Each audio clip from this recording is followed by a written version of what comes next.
নমস্কাৰ, মই বিনু বৰিয়া মোৰ অন্য এটা ভিডিঅ'লৈ সকলোকে স্বাগতম জনাইছোঁ। আৰু আজি ভিডিঅ'টো আৰম্ভ কৰিছোঁ মই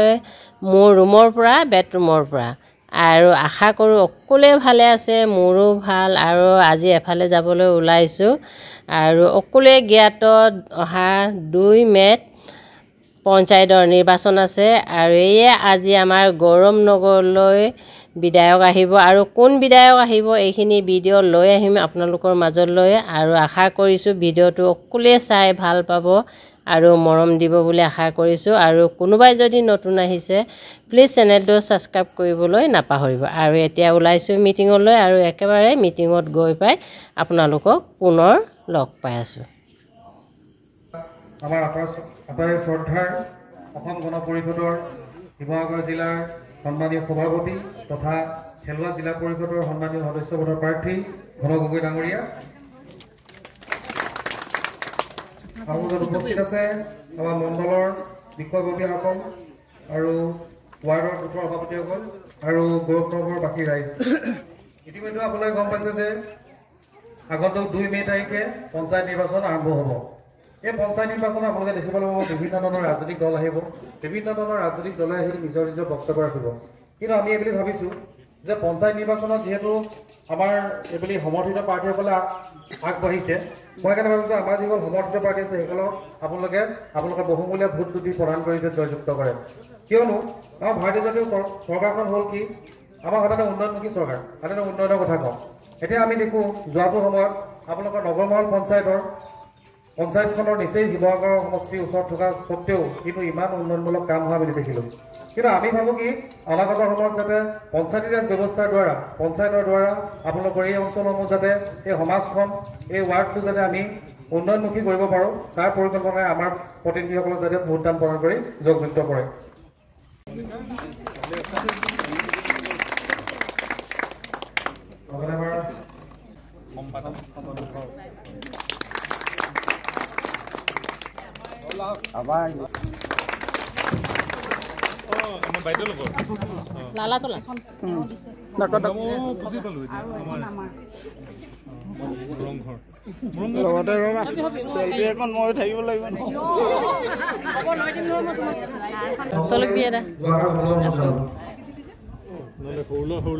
ৰাইজক অকণমান ভাৰতীয় জনতা পাৰ্টীৰ আজি নিৰ্বাচনী প্ৰচাৰ সভাৰ সন্মানীয় সভাপতি মহোদয়, উপস্থিত 95 নং শিৱ বিধানসভা সমষ্টিৰ সন্মানীয় বিধায়ক মহোদয়কে প্ৰমুখ্য কৰি এই বুথৰ সন্মানীয় 2গৰাকী সভাপতি মহোদয় আৰু আমাৰ লগত ভাৰতীয় জনতা পাৰ্টী আৰু অসম গণ পৰিষদ মিত্ৰজোঁটৰ প্ৰাৰ্থী হিচাপে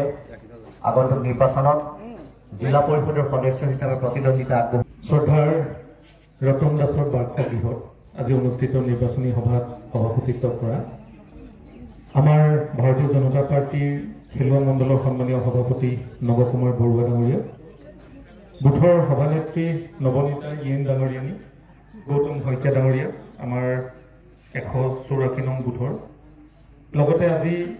এই মঞ্চত উপবিষ্ট আমাৰ অসম গণ পৰিষদৰ যুৱ পৰিষদ শিৱসাগৰ সমষ্টিৰ সভাপতি জ্যোতিষ ফুকন ডাঙৰীয়া, মণ্ডলৰ বিষয়ববীয়াসকল, মহিলা মৰ্চাৰ সভানেত্ৰীকে প্ৰমুখ্য কৰি বিষয়ববীয়াসকল, উপস্থিত মোৰ অতি শ্ৰদ্ধাৰ গৌৰৱ নগৰৰ আজি সভাগৃহত উপস্থিত থকা মোৰ অতি শ্ৰদ্ধাৰ ৰাইজ। আমাৰ মাজত আছে ঘন গগৈ, জিলা পৰিষদৰ আমাৰ মিত্ৰজোঁটৰ অসম গণ পৰিষদৰ এই জিলা পৰিষদৰ প্ৰাৰ্থী, তেখেত অসম গণ পৰিষদৰ সভাপতি। লগতে আছে নতুন প্ৰজন্মৰ আমাক আগবঢ়াই নিয়াৰ ক্ষেত্ৰত দলত সহায় কৰা দিব্যজ্যোতি কলিতা ডাঙৰীয়া, আৰু আমাৰ দলৰ 2গৰাকী সদস্যা বেবী চুতীয়া আৰু নাফিছা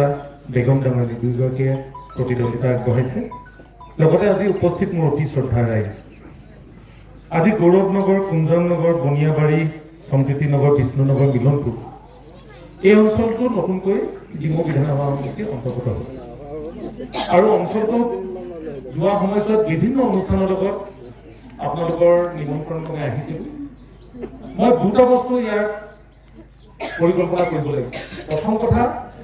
ইয়াৰ 100% পৰিয়ালে নিজৰ চাকৰি বা ব্যৱসায় সূত্ৰে আজি ইয়াতে এটা নিজৰ সপোনৰ ঘৰ বনাইছে আৰু এই ঘৰবিলাক আৰু অঞ্চলটো ভৱিষ্যতে পানী নিষ্কাশনটো যদি ব্যৱস্থা এতিয়া কৰি দিয়া নহয় বহু মানুহ পিছলৈ বিপদত পৰিব পাৰে কাৰণ বিজ্ঞানসন্মতভাৱে আজিৰ দিনত যদি এই কথাখিনি এতিয়া আমি চিন্তা নকৰোঁ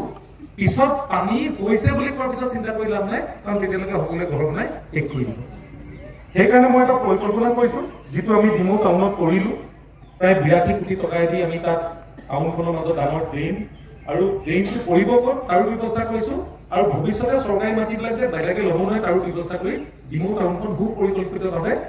40 বছৰলৈকে যাতে পানী নিষ্কাশন কৰিব পাৰে তাৰ ব্যৱস্থা কৰিম কাৰণ এইবিলাক চিন্তা ৰাজনৈতিক ব্যক্তিয়ে কৰিব লাগিব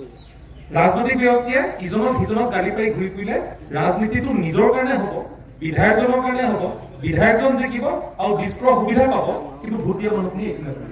যিটো যোৱা সময়ছোৱাত আমি ইয়াত দেখিবলৈ পাইছোঁ আমাৰ এই শিৱসাগৰখনৰ কথা এইকাৰণে মই আপোনালোকক অনুধাৱন কৰিলোঁ কাৰণ আমিও এটা সময়ত দেউতাই ফুকনগৰত ঘৰ বনাইছিলে এতিয়াও আছে আৰু ফুকনগৰৰ ঘৰটো সেই সময়ত বিজ্ঞানসন্মতভাৱে মানুহে ঘৰ নবনোৱাৰ কাৰণে যধে মধে বিলখনৰ গোটেই উভতনি পানী আৰু আমি এককাল পানীত থাকিবলগীয়া অৱস্থা হৈছে সেই পৰিৱেশটো আজি এই পৰিৱেশটো প্ৰায় একে খালি সময়ৰ বেলেগ বেলেগ এটা ব্যৱস্থাত আনি আছোঁ সেইকাৰণে মই কথা দিছোঁ 26ৰ ইলেকশ্যনৰ আগত এইটো সম্ভৱপৰ নহয় 26ৰ ইলেকশ্যনৰ পিছত আপোনালোকৰ ইয়াত নলাকেইটা আৰু ৰাস্তাকেইটা উপকে বনোৱাৰ দায়িত্ব মই লৈছোঁ আৰু এইকাৰণে মই পাৰিম কাৰণ চৰকাৰখন 100% ভাৰতীয় জনতা পাৰ্টীয়ে গঠন কৰিছে ইয়াৰ উপৰিও আমি কিছু কথা চিন্তা কৰাৰ প্ৰয়োজন আহি গৈছে আমাৰ সামাজিক আৰু ৰাজনৈতিক ব্যৱস্থা কৰা ৰাজনৈতিক আৰু সামাজিক ব্যৱস্থাৰ কথা চিন্তা কৰাৰ কথাটো এইকাৰণে মই আপোনালোকক কৈছোঁ আজিৰ দিনত আমি ইতিহাস প্ৰকৃত শিৱসাগৰৰ একজন বাসিন্দা কিন্তু অসমৰ ভিতৰত এটা অনুন্নত জেগাৰ বাসিন্দা হৈ গৈছোঁ সেই স্বৰ্গদেউসকলে নিৰ্মাণ কৰা ৰংঘৰ তলাতল ঘৰ কাৰেংঘৰ আৰু যিবিলাক আমাৰ ইতিহাস প্ৰকৃত আছে অঞ্চলবিলাকে এতিয়াও আমাৰ চিনাকি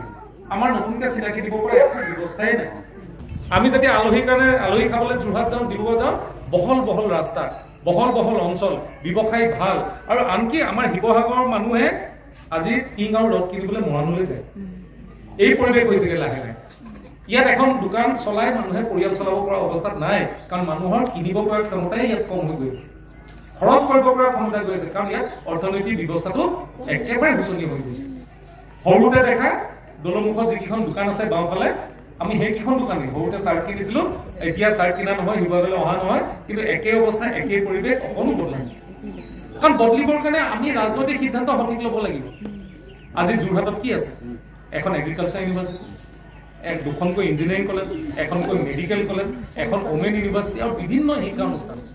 আৰু আনফালে ডিব্ৰুগড়ত আপোনাৰ ডিব্ৰুগড় মেডিকেল কলেজৰ পৰা ইউনিভাৰ্চিটিৰ পৰা আৰম্ভ কৰি এতিয়া অসমৰ দ্বিতীয়খন ৰাজধানী হ'বলৈ গৈছে দ্বিতীয়খন ৰাজধানী মানে তাত অৰ্থনৈতিক গতিবিধি বেছি হ'ব 100টা পৰিয়ালে ৰাজধানী কিনাৰত থাকি তেওঁলোকৰ ব্যৱসায়বিলাক বঢ়াব আজি আমি কিন্তু সেইবিলাক চিন্তা নাই কৰা কিন্তু ডিমৌত থকা বিধায়কজনে মই যেতিয়া থাউৰাত আছিলোঁ চিন্তা কৰিলোঁ সেইকাৰণে প্ৰথমবাৰ বিধায়ক হওঁতে চুকাফা হস্পিটেলখন তালৈ নি ব্যৱস্থা কৰা হ'ল আজি চুকাফা হস্পিটেলত শিৱসাগৰত যথেষ্ট সংখ্যক ৰোগীয়ে গৈ তাৰ পৰা সুবিধা পাই আছে আজি চুকাফা হস্পিটেলৰ আশে পাশে 10খন দোকানে পৰিয়াল চলাব পৰা হৈ আছে আৰু 20খন অটো আৰু গাড়ীয়ে তেওঁলোকে পৰিয়াল চলাব পৰা পৰিৱেশ হৈছে কাৰণ সেই অনুষ্ঠানটো তাত আমি স্থাপন কৰা হ'ল আৰু তাৰ বাবে আমাৰ শিৱসাগৰবাসী ৰাইজেও সুবিধাখিনি পাব যেনে তেনে বিধায়ক হ'ল বিজেপিৰ বুলি এইবাৰ প্ৰথমবাৰ মানে প্ৰথমখন উচ্চ শিক্ষাৰ অনুষ্ঠান শিৱসাগৰ মেডিকেল কলেজ আজি লগোৱাবাৰী অঞ্চলত এতিয়া নিৰ্মাণ কৰি থকা হৈছে যিখন আৰু 4টা বছৰ পিছত সম্পূৰ্ণ হ'ব এখন কেঞ্চাৰ হস্পিটেল তাত নিৰ্মাণ কৰা হ'ল কাৰণ মাননীয় মুখ্যমন্ত্ৰী ডাঙৰীয়াই দেখিলে যে মই ভাৰতীয় জনতা পাৰ্টীত যোগদান কৰাৰ পিছত আজি এই অনুষ্ঠানবিলাক সম্ভৱপৰ হৈ উঠিলে আৰু আমাৰ ইয়াত দুখীয়া মানুহ এজনে যদি কষ্টত বম্বেত অপাৰেশ্যনো কৰি আহে কেঞ্চাৰৰ কেমোটো ল'বলৈ অন্ততঃ ডিব্ৰুতে লৈ গৈ আহিব পাৰে সেইটো কৰা হ'ল এই কথাবিলাক কেতিয়াও শিৱসাগৰত আলোচনা হোৱা নাছিলে ইয়াত আলোচনা হৈছিলে কোনোবা জেলত থকা কোনোবা আৱেগিক কথা কোনোবা বিজেপিৰ কথা কোনোবা হিন্দুত্বৰ কথা কোনোবা মুছলমান মানুহৰ কথা এই কথাবিলাকৰ আলোচনা হৈছিলে যিবিলাক আমাৰ সাধাৰণ মানুহৰ কাৰণে একেবাৰে কোনো কথাৰ এইবিলাক লাভজনক নহয় আমাক লাগে ৰাস্তা আমাক লাগে আজিৰ দিনত ভৱিষ্যতৰ যিবিলাক সমস্যা সমাধান কৰা আজি শিৱসাগৰত এখন CBSE স্কুল নাই কিন্তু ডিমৌত এতিয়া এখন CBSE স্কুল 7.5 কোটি টকা দি বনাই থকা হৈছে য'ত মাত্ৰ 300 টকাৰ ফিজত আমাৰ ল'ৰা ছোৱালী পঢ়িব পাৰিব কেলে বনাইছো কাৰণ মই মাহটোত যেতিয়া নবোদয় এডমিশ্যন হয় মোৰ ওচৰলৈ কমেও 100 পৰা 150 মানুহে নবোদয় চিটৰ কাৰণে অনুৰোধ কৰিবলৈ আহে মাত্ৰ 6জন বা 7জনেহে পায় বাকি সব দুখীয়া মানুহে আজি CBSE স্কুলত ল'ৰাটো পঢ়াবলৈ ইচ্ছা কৰে কিন্তু স্কুলখন নাই কাৰণে পঢ়াব নোৱাৰে আৰু সেই কাৰণে আজি ডিমুৰ এই CBSE স্কুলখন আমি স্থাপন কৰিছো আজি এই ঠাউৰাত এখন ডাঙৰ ষ্টেডিয়াম বনাই সম্পূৰ্ণ কৰাৰ কথা যিখন ষ্টেডিয়ামত 5খন ল'ৰা-ছোৱালী থাকি খেলিব পৰাকে পৰিৱেশ তৈয়াৰ কৰিছো কাৰণ আমি জানো যে ভৱিষ্যতৰ যিটো নতুন শিক্ষা নীতি তাত খেলৰ যোগেদিও সংস্থাপন কৰাৰ সম্ভাৱনা নতুন শিক্ষা নীতিত আছে এই কথাবিলাক ইয়াত কোনো কথাই নাই আলোচনাই কৰে ইয়াত আন্দোলনৰ পৰিৱেশ ইয়াত কোনোবাই কাৰোবাৰ গাড়ী পাৰ্কিং কৰিছে ক'ৰবাত এটা সংগঠন আহিছে ইটো সংগঠন আহিছে বন্ধ দিছে ধমকি দিছে মাৰপিট কৰিছে আজি সেই পৰিৱেশ কোন উদ্যোগে আহি ইয়াত স্থাপন কৰিব আপোনালোকে ভাবকচোন আজি পৰিৱেশ দিব লাগিব যি পৰিৱেশত আজি উদ্যোগ আহি পেলাই আমাৰ এই অঞ্চললৈ আহে সেই পৰিৱেশটো আমি আজি দিব লাগিব কাৰণ এই দিব পৰা নেতা আৰু নেতৃত্ব থাকিব লাগিব আৰু সময় উপযোগী সিদ্ধান্ত আমি ল'ব লাগিব আমি কংগ্ৰেছৰ দিনত মই নিজেও কংগ্ৰেছ দলত আছিলোঁ 15 বছৰ হৈ গ'ল ইয়াত বিধায়কো আছিলে মাননীয় আমাৰ প্ৰাক্তন মন্ত্ৰী মহোদয় মই তেখেতৰ তাত দুখ দিয়া নাই কিন্তু আমাৰ ইয়াত এটা অনুষ্ঠান আনিবলৈ সক্ষম নহ'ল যদি সেই সময়ত যোৰহাটৰ যিখন ওমেন ইউনিভাৰ্চিটি মহিলা বিশ্ববিদ্যালয় সেইখনো যদি আমাৰ ইয়াত আহিলেহেঁতেন তথাপিও আমাৰ সেই বিশ্ববিদ্যালয়খনৰ যোগেদি বহুখিনি ল'ৰা-ছোৱালী আগবাঢ়ি যাব পাৰিলে মই মানুহে যদি 10,000 টকাকে তেওঁলোকে যোৰহাটত পঢ়াৰ কাৰণে খৰচ কৰে 5 কোটি টকা আমাৰ এই জিলাৰ পৰা যোৰহাটত পঢ়োৱা নামত ওলাই যায় যিবিলাক আমাৰ পেইং গেষ্টৰ পৰা আৰম্ভ কৰি হোষ্টেলৰ পৰা আৰম্ভ কৰি গেলামালৰ দোকানীৰ পৰা আৰম্ভ কৰি ৰেষ্টুৰেণ্টৰ মানুহবিলাক সেই কথা আমাৰ যদি কোনোবা ইয়াত আছে ডিমৌ পলিটেকনিক শিৱসাগৰ পলিটেকনিক নাম আছে শিৱসাগৰ পলিটেকনিক আছে ডিমৌ বৰুৱা চাংমাইত মই বনাইছো তাত আপোনালোকে পৰিৱেশ চাওক এটা পৰিয়ালে মাহে 40,000 টকা উপাৰ্জন কৰিছে কাৰণ তাৰ হোষ্টেলৰ ল'ৰা-ছোৱালীবিলাক সেই অঞ্চলত থাকে দুটা পৰিৱেশ ভাল হ'ল প্ৰথম কথা হ'ল ব্যৱসায় বাঢ়িলে মানুহবিলাকৰ ঘৰে ঘৰে বেছি দীঘলীয়া নকৰো ইয়াৰ পিছত আৰু এখন সভা আছে ৰাতিপুৱা 3টা বজাতে উঠি 4টা বজাত গুৱাহাটীৰ পৰা আহি এইখন মোৰ 6 নম্বৰ সভা কাৰণ ইয়াত যথেষ্ট জনা বুজা মানুহ বেলেগ আৰু ভাষণ দি পেলাই সময়বিলাক নষ্ট কৰিম বুলি ভবা নাই আজি ৰঙালী বিহুৰ দেৰিকৈ হ'লেও শুভেচ্ছা জনাইছো যথেষ্ট আমাৰ মহিলাসকল আজি ইয়াত উপস্থিত আছে এই কথাবিলাক আলোচনা কৰিব এই কথাবিলাকে পৰিৱেশ দিব আৰু আমাৰ ভাৰতীয় জনতা পাৰ্টি আৰু AGPৰ যিটো আমাৰ মিত্ৰজোঁট এইটো টিভিৰ আগত নহয় তিনি গগৈ হাত দাঙি দিয়া নিচিনাটো নহয় হাত দাঙিলো আকৌ গালি পাৰিলো হাত দাঙিলো গালি পাৰিলো এই পৰিৱেশ নহয় ইয়াত হ'ল স্থায়ী পৰিৱেশ অসম গণ পৰিষদৰ লগত যোৱা 10টা বছৰ আগতে যি আমাৰ মাজত এটা মিত্ৰতা হ'ল আজি সেই মিত্ৰতাৰ কাৰণে অসম গণ পৰিষদক জিকাবৰ কাৰণে দেহে কেহে আমি আহিছো আৰু ভাৰতীয় জনতা পাৰ্টিক জিকাবৰ কাৰণে অসম গণ পৰিষদৰ দুইজন নেতাই দিনটো আজি আমাৰ লগত ঘূৰি ফুৰিছে এইটোহে আচল মিত্ৰতা এইটোহে অসমক উদ্ধাৰ কৰিব আৰু শিৱসাগৰক আগবঢ়াই দিব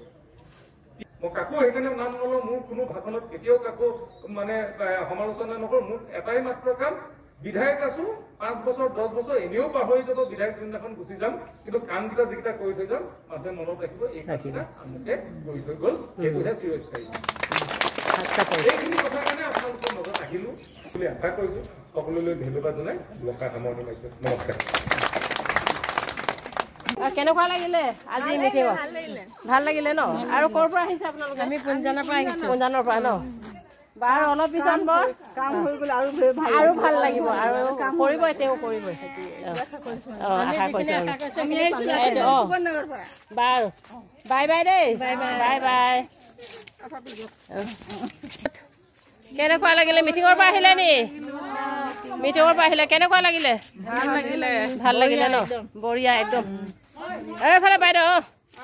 আপুনি কিবা ক'ব নি মিটিঙত কেনেকুৱা লাগিলে মিটিঙত বহুত ভাল লাগিলে বিজেপি পাৰ্টি জয়যুক্ত কৰাব লাগে বাৰু ভিডিঅ'টো সামৰিছো দেই বাই বাই চাহ বাই বাই বাই চাহ bye bye bye bye bye bye bye bye bye মাপাক ডুবুং video' মাপাক ডুবুং bye bye bye bye কোৱা লাগিলে মিটিঙত আহি বহুত ভাল লাগিলে ন কৰি দিছে আৰু সোমাই যাওঁ আকৌ বিহু খাবলৈ আজি নোসোমাই কেলে একো নহয় এতিয়া আজৰি বলক